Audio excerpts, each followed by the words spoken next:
Hello friends, કેમ છો બધા?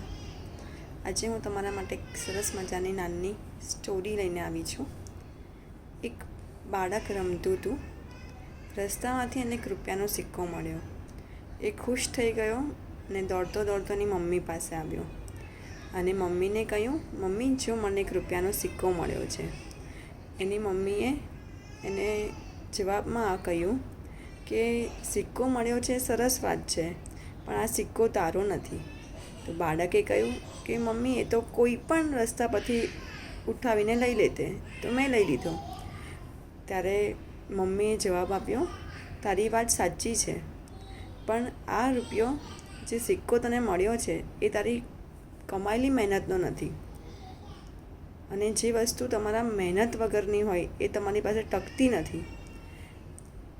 એટલે આના પરથી એક જ સંદેશો મળે છે કે મહેનતથી કરેલી વસ્તુ તમને હંમેશા આગળ પણ લઈ જાય છે અને તમારી પાસે જ રહે છે, પણ વગર મહેનતની વસ્તુ અમુક સમય સુધી તમારી પાસે રહે છે. ધન્યવાદ.